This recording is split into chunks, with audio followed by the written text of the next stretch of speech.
What up, though, people? Thank you for pushing play on the Lions Roar vlog. We are in the middle of chapter 55. We're going to go ahead and finish up these last, maybe not even 7 verses, maybe 8 verses of chapter 55. This is part 2. Okay, so we are on book 1. This is part 2 of chapter 55. This video may not be that long because this is a continuation. I just didn't want to make the previous video that long. The first video to this is posted on my page. So, that's the most recent video to this one. When you go on my page and you look at the playlist, you can click on the playlist. It says the books of Adam and Eve. They're all in order. So the video above this one, go back and listen to that one. And then that's part 1 to this part 2. Okay. So let's go ahead and jump in. Then the angel said unto Adam, Thou did hearken unto Satan, and you did forsake the word of God who created thee. So you listened to the lower one. You did. You obeyed the lower one, and you did turn away from the command that God gave you, or that the Spirit gave you, that the Creator gave you. And you did believe that Satan would fulfill all that he promised you. The angels are saying this to him, like, you did this. Okay, so you believe Satan. Not only did you transgress, not only did you ignore your Creator, who loves you and who was the first thing to talk to you and let you know what you should have been doing. You then turned around and believed that the thing that lied to you, that deceived you away from your high state, that intends to destroy you any chance it can get right now, you believed them. So you believed them. You gotta think that has to be very disheartening to the Spirit of the Creator. You gotta think about that. And the fact that the Creator didn't just completely remove them just like it did Satan. But like I've said in this vlog before, it shows the deep love that the Creator Spirit has for his creation, because look at how it still allowed Satan to have life, even though it would not allow Satan to get back to the higher state. And that's where there's massive conflict between the spirit of light and the spirit of darkness. Well, because that spirit of darkness wants to be back into its higher state. But the spirit of light knows, we're not letting you back in here. We can't let you back in here because you've already tricked and deceived and have been so completely foul that there's nothing here for you anyway. But I'm not going to destroy you because you're one of my first creations and I love you. And none of the other beings have to understand that. I just know that you don't have full ultimate power to destroy everything. And at any given moment, if you overdo it, I'm going to engage with my creation and make sure that you can't overdo it. That's some deep stuff. And then, when you really get to thinking about and dealing with the fact that the human beings should be what they're supposed to be anyway, they're supposed to be the ones who are the wall that stops the evil energy or the evil spirit or the evil one without even having to petition to the Most High. We can get the devil together on our own down here. All we would have to do is all stand against them. All stand against evil, all stand against darkness, lies, deception, murder, homicide, all the things, whatever, adultery. We can go down the list. All the things that we could even just use the 10 Commandments to say, like, all the transgressions against that. And there's way more sins than just the 10 Commandments. And even when the 10 Commandments came down the pipeline, and when you read about the 10 Commandments, you have to understand that was the beginning of all the commandments, because there's way more than 10. So just even that itself, you gotta dig into that. But the human can stop the move of evil and darkness on the planet by stop responding to it. Stop letting it have a host. Just like the Most High Spirit looks for a host here to see who's available to be that willing vessel, so does the lower spirit. So does Satan's spirit. So does the darkened one spirit. And I know that sounds crazy. A lot of you are like, oh, you're saying that the devil has the power. What I'm saying is that ain't he called the prince of the power of the air? Ain't we giving warnings about the fact that this spirit is amongst the earth with the humans, moving and lying and manipulating? You ignore it. That's why come he could wreak havoc on you if you ignore his spirit and you don't come up or you don't show up to the fray ready to fight, ready to defend, ready to do whatever is necessary on that battlefield because you're ignoring your adversary. Okay? And if you were ignoring your adversary, I feel like you would probably be ignoring your hero also. Like, because if you ignore your enemy, what need would you have to find something to defeat your enemy? You're going to be like one of those passive. You would just be an NPC at that point. Like, you don't care. You don't like what's always crazy to me in video games is that like the NPC characters, which are like the non-player control characters, which are like AI control characters, you don't control them. The ones you talk to and just be populating the world. Some of the craziest stuff be happening in video games. They still be walking around like, oh, okay. Some crazy like flying creature that burned up the whole village, and these things still walking around like the village is still there. Like, you're an NPC, you're ignoring. you're ignoring your adversary. I guarantee you probably ignore the hero too, because even on the video games, let you stand in front of some of these NPCs doing crazy stuff as a hero, they're still going to ignore you. They're gonna walk around you. You could be doing some of the most spectacular stuff that they ain't never seen. They're gonna be like, do. I'm just going to throw this trash out or go walk about and do work in this virtual world or whatever it is. Let me keep reading. Okay, so he says, the angel said to Adam, you did hearken unto Satan, and you did forsake the word of the Most High. This was the last thing that I read at the previous chapter. And you did believe all that Satan said that he would promise you. But now, O Adam, we will make known to you what came upon us through him before his fall from heaven. Okay? Now pay attention. Check this. This is about Satan. They're talking to Adam and Eve about where they're like, look, we're about to expose him to you. I'm about to read through this, so listen. But now, Adam, we will make known to thee what is came upon us through him before his fall from heaven. He gathered his host. He gathered those like him. Like I said in the previous video, he had other little minions and like he had some positions. So he had those in the ranks under him because he was over them. He had a high position. So it says he gathered his hosts and deceived them, promising them to give them a great kingdom, a divine nature, and other promises he made them. How could he do that? Well, they still looked at him as they paid certain reverence, and there was a certain awestruck feeling that they had to have for him as well. That's the only way they could have believed that, because if he would have been unilaterally with them, they couldn't have believed that. They would have been like, yeah, okay, whatever, Lucifer, man. We can do the same thing you do, bro. You tripping, right? Okay, so his hosts believed that his word was true. Like what I just said, they had to believe it. They had to choose to believe it. So they yielded to him and renounced the glory of the Most High. They would have had felt like he can do what he's saying, right? Okay, so he had maybe some powers that they didn't have. He had some energy, some code was written to him that wasn't written to them, if you catch my drift.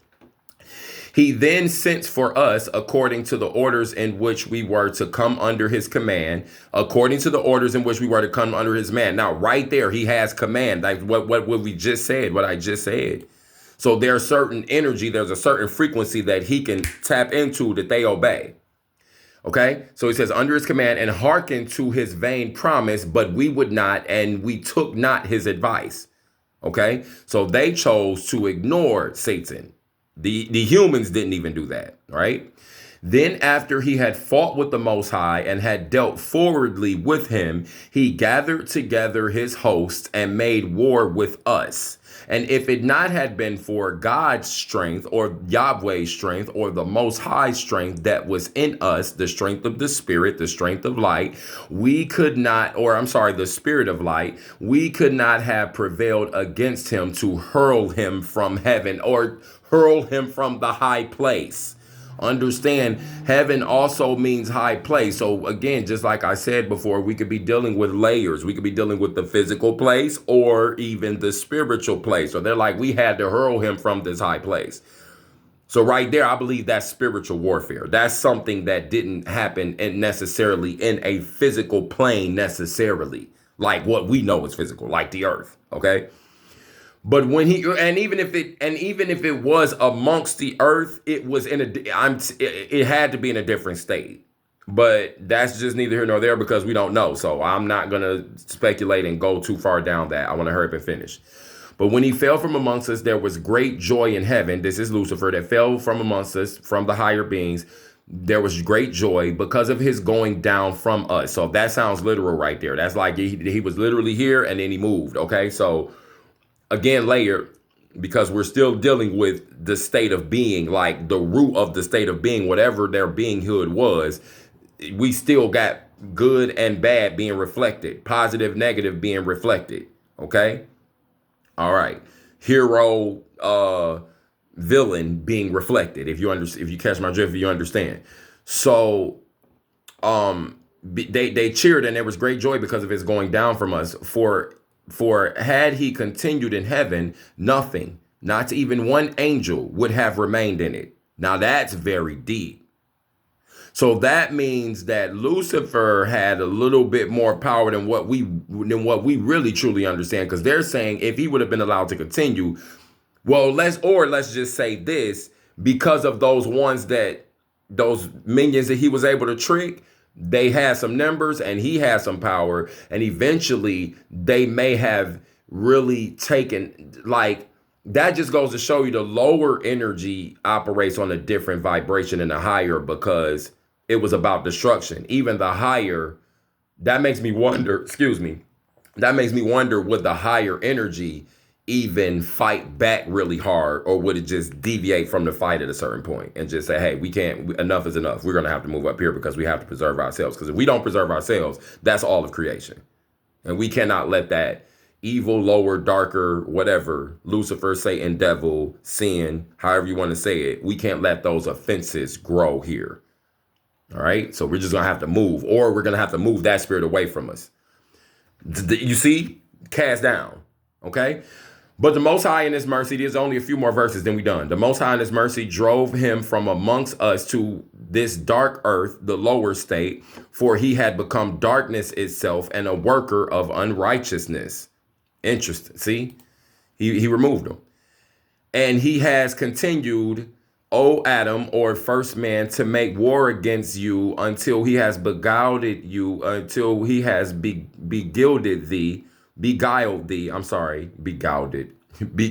thee, and made thee come out of the garden to this strange land where all these trials have come to thee, and death which the Most High brought upon him, he has also brought to you, O Adam, because you did obey him and did transgress against the Most High. So in other words, I put you in a place where what you paid obedience to is with you. Now let's see how much you really want to pay obedience to that energy and that spirit. You're getting a way back, human, but it ain't about to be easy. I'm going to make sure that you fully, and that your ancestors fully understand what you did. And the ones who really paying attention, they're going to have access to the works, to be able to the words and the scriptures, to be able to pay attention and pull out what they need to pull out, so that we can see what generation of y'all is actually ready to do the work. Because you down there with the one that your genome paid obedience to. But like I said earlier, or even in the previous video to this one, that's when you start dealing with, you being me here. I'm going to use me as an example. I walk amongst a world of sin, especially in the country I live in. But I still have a peace that surpasses all understanding. Meaning I have a peace that goes beyond the fact that I shouldn't be peaceful because the world is sinful. How can I do that? Because the spirit that I now have access to, and again, all of the rest of creation is about to follow suit to that. Because I'm not the first one on the planet who has done I mean, our precious brothers and sisters from the scriptures, from the Bible, definitely did it too, right? Even in the New Testament, in between the New Testament and now, there's the Spirit of the Most High ain't changed. He's the same today, yesterday, today, and forever.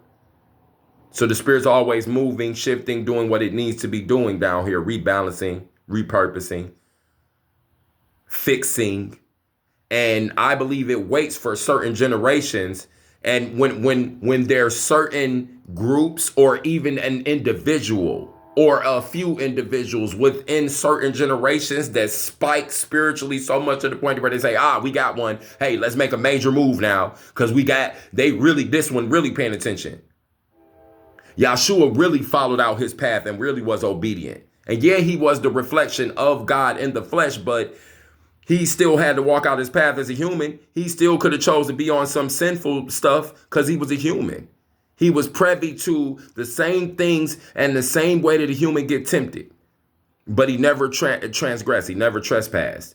So they used that was the sacrifice. And of course, it's God in the flesh himself. But Yahshua was still a human being that grew from a seed and died as a man.